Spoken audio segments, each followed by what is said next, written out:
হাতে হাত ধরে যতদূর পর্যন্ত বিস্তৃত ততদূর পর্যন্ত দাঁড়িয়ে যাওয়ার জন্য সেই চিত্র তুলে ধরার চেষ্টা করছি। তবে কি কারণে এই মানববন্ধন আমরা তা শুনে নেওয়ার চেষ্টা করব।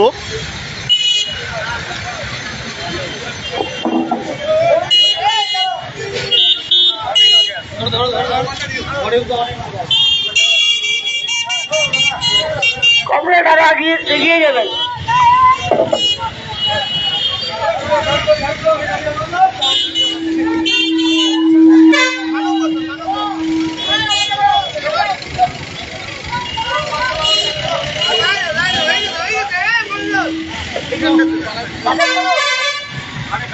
জাম হয়ে যাবে।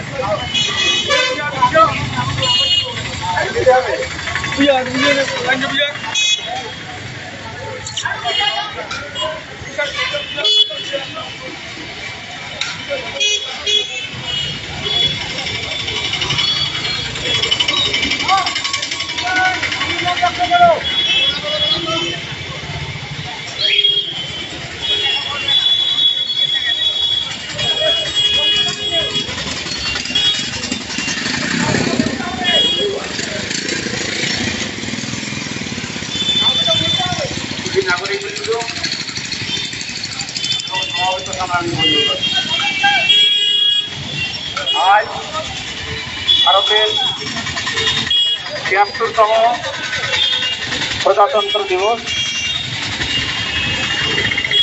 বা সাধারণতন্ত্র দিবস।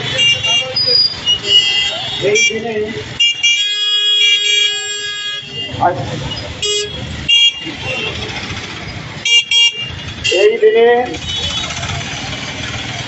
আমরা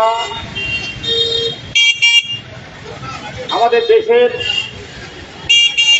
সংবিধানের নামে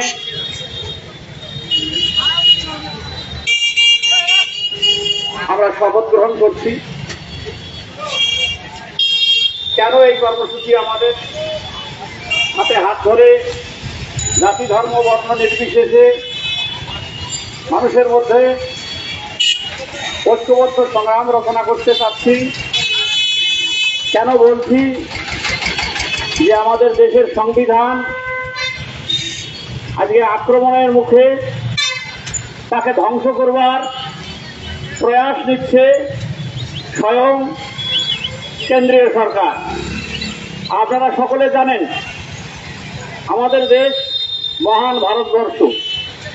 এই ভারতবর্ষ নানা বর্ণের মানুষের, নানা ধর্মের মানুষের, নানা ভাষাভাষী মানুষের দেশ, নানা সংস্কৃতি, নানা কৃষ্টি কালচার নিয়ে আমাদের এই দেশ। ৭০০রও বেশি ভাষা নিয়ে আমাদের দেশের মানুষ তারা কথা বলেন, নিজেদের মধ্যে ভাব বিনিময় করেন।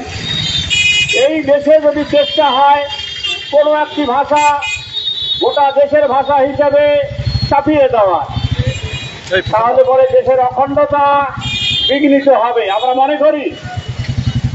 মনে করি যদি কোনো একটা সম্প্রদায়ের মানুষের ধর্মাচরণের যে স্বাধীনতা, কথা বলবার যে স্বাধীনতা, ধর্মীয় উপাসনা করবার যে স্বাধীনতা, সেটা যদি রাষ্ট্রের তরফ থেকে বিঘ্নিত হয়, তাহলে আমাদের দেশে মানুষের মধ্যে যদি বিভেদ শক্তি সৃষ্টি হয়, তাহলে আমাদের দেশে বিচ্ছিন্নতা দেখা দেবে, আমাদের জাতীয় ঐক্য বিঘ্নিত হবে, দেশ দুর্বল হবে।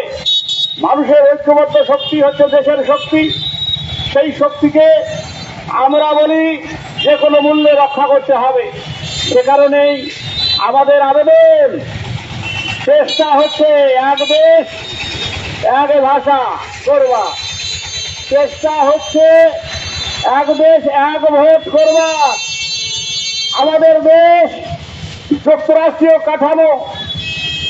আমরা দেখি যখন কোনো একটা রাজ্যে লোকসভার ভোট হয়, তার অনেক পরে বিধানসভার ভোট হয়, আবার বিধানসভার ভোট আবার অনেক পরে লোকসভার ভোট হয়। প্রত্যেকটি ক্ষেত্রে বিধানসভা যেমন তার ক্ষেত্রে 5 বছর, লোকসভাও তেমনি তার ক্ষেত্রে 5 বছর। কাজে নির্দিষ্ট সময় অন্তর এক একটি সভার নির্বাচন হয় গোটা দেশে প্রতি। এত রাজ্য, এত মানুষ, এত দেশ, এত ভাষাভাষী, এই বৈচিত্র্যকে কখনো নস্যাৎ করে এত এত ধর্মের মানুষ, এত এত সংস্কৃতির মানুষ, তাদেরকে কখনো নস্যাৎ করে হুকুম জারি করে জোর করে কখনো চাপানো যায় না।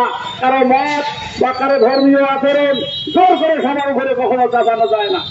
যেক্ষেত্রে চেষ্টা হচ্ছে জাতীয় ঐক্যকে দুর্বল করবার, একটা বিশেষ সম্প্রদায়ের মানুষের আধিপত্য কায়েম করবার, এইটাকে আমরা মনে করি যে এই মুহূর্তে এই ধরনের আধিপত্যবাদী ক্ষমতার পরাজয় সুনিশ্চিত করার জন্য জাতীয় ঐক্য গড়ে তোলাই হচ্ছে একমাত্র উপায়। সেই জন্য আপনাদের সকলকে আমরা বলবো যে আমাদের সংবিধান বর্ণিত ধর্মনিরপেক্ষতা, সংবিধান বর্ণিত যুক্তরাষ্ট্রীয় কাঠামো, সংবিধান বর্ণিত দেশের সার্বভৌমত্ব রক্ষার জন্য সকলে এগিয়ে আসুন, সকলে সোচ্চার হন। আমরা চাই আমাদের দেশের শেষ রক্তবিন্দু দিয়ে আমাদের স্বাধীনতা সার্বভৌমত্বকে রক্ষা করব, আমাদের যুক্তরাষ্ট্রীয় কাঠামো, আমাদের গর্ব, তাকে আমরা রক্ষা করব। এই কথা বলে সকলকে আমাদের কর্মসূচিতে যারা অংশগ্রহণ করেছেন, যারা আমাদের কর্মসূচি দেখছেন শুনছেন, তাদের সকলকে ধন্যবাদ অভিনন্দন জানিয়ে আমি আমার বক্তব্য এখানে শেষ করলাম। সত্যন্ত নমস্কার, সকলে আপনারা গ্রহণ করবেন। এরপর আমাদের দেশের সংবিধানে বর্ণিত যে প্রস্তাবনা, একদম দিনহাটার পাঁচমাথা মোড়ে সারিবদ্ধভাবে মানববন্ধন পালন করতে আসা, কি বলবেন, কি বিষয় খুলে বলবেন? মূলত দুটো বিষয় আছে আজকে আমাদের এই মানববন্ধনে। প্রথমেই হচ্ছে আজকে ভারতবর্ষের প্রজাতন্ত্র দিবস।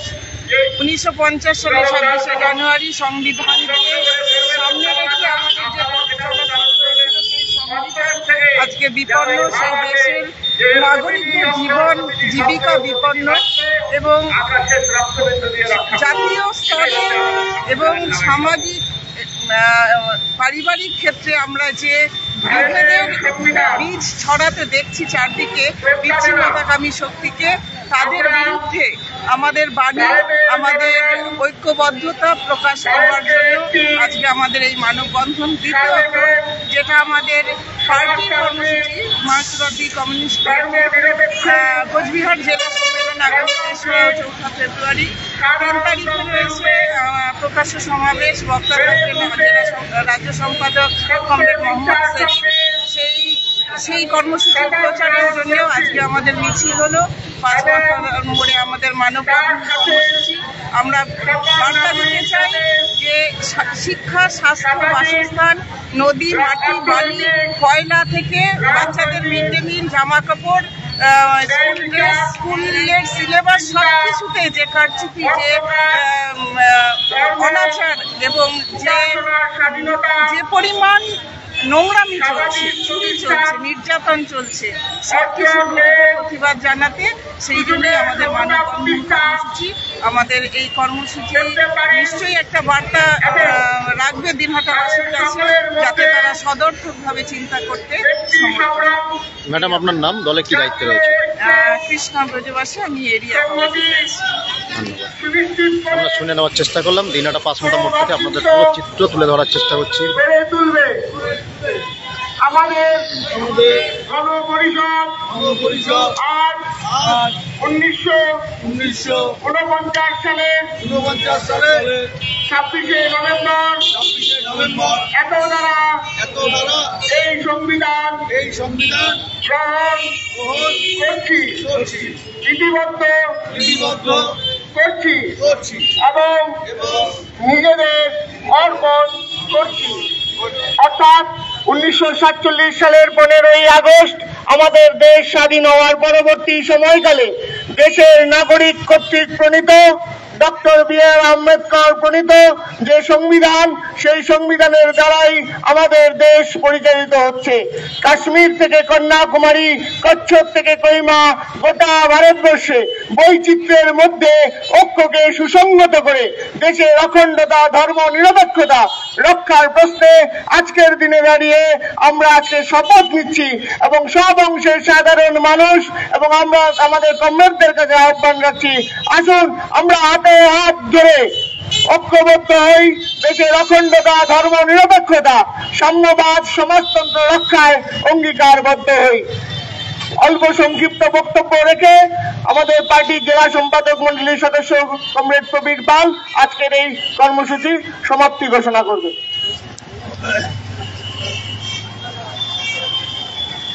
কমরেড এবং বন্ধুগণ, আজ 26শে জানুয়ারি ৭৬তম প্রজাতন্ত্র দিবসে আমরা শপথ গ্রহণ করলাম আগামী দিনে এই সংবিধান পরিবর্তনের যে প্রচেষ্টা এবং একটা প্যাসিভ সরকার যেভাবে সংবিধানের উপর আক্রমণ করছে তাকে প্রতিহত করবার জন্যই আজকে আমাদের শপথ এবং লড়াই ও সংগ্রাম। আমাদের আরেকটি লড়াই আগামী ৩রা ও ৪টা ফেব্রুয়ারি আমাদের পার্টির ২৩তম জেলা সম্মেলন। এই ২৩তম জেলা সম্মেলনে আগামী ৩রা ফেব্রুয়ারি প্রকাশ্য সমাবেশ। এই সমাবেশে প্রধান বক্তা হিসাবে উপস্থিত থাকবেন কমরেড মোহাম্মদ সেলিম, কমরেড রামচন্দ্র ডোম। আমরা চাইব আপামর জনসাধারণের কাছে আমাদের অনুরোধ, এই সংকটময় মুহূর্তে এবং দিনহাটার পৌরসভার বিষয়ে যে কেলেঙ্কারি এবং রাজ্যের যে সন্ত্রাস, তার প্রতিবাদেই আগামী ৩রা ফেব্রুয়ারি প্রকাশ্য সমাবেশ। এই সমাবেশে আমরা আহ্বান জানাবো সকলকে উপস্থিত থাকার জন্য, যাতে আপনারা এই সমাবেশে অংশগ্রহণ করেন এবং এই আজকের এই শপথের মধ্য দিয়ে আমাদের বহু শহীদ কমরেড আছেন, তাদের স্মরণে রেখেই আমাদের লড়াই